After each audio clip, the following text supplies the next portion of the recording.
President William Ruto today hosted leaders from Marsabit County at State House, Nairobi, to discuss development priorities.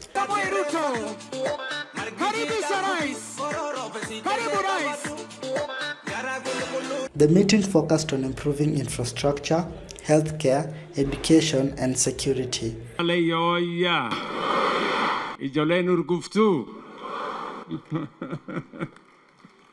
Mimi nimefurahi sana. Mimi wacha nichukue nafasi hii kwa mara ya kwanza niwakaribishe watu wa kutoka kaunti ya Marsabit hapa katika State House. Karibuni sana.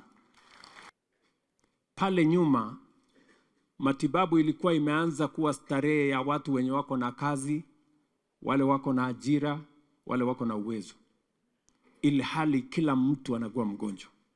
Ndio nikasema tunabadilisha mfumo wa mambo ya matibabu.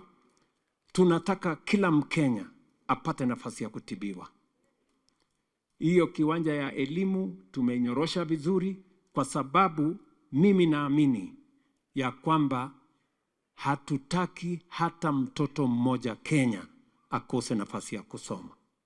Vile umekumbuka Northern Kenya kwa jumla, ile marginalization ya hapo awali, maneno ya vitambulisho, ile umetoa ile ubaguzi ya kwamba lazima watu waandike vitabu kusema ati baba yao, babu yao na wametoka wapi, umetupa hiyo nje. Na ni Kenya nzima, na sana sana watu wa Marsabit walikuwa wanateseka, sasa wanapata vitambulisho. Siku ya leo tunakuhakikishia ya kwamba Marsabit, sisi tukiwa hapa na wale wote wako huko ground saa hii, sisi wote tumeamua mambo ya tutam, hata hakuna debate. With your wisdom, with your intervention, with your support, with the focus that you have for the Pastoral region, we really want you to open up that region so that we create a tourism circuit with Omo Delta. I am Michael Juba, reporting from Ron TV.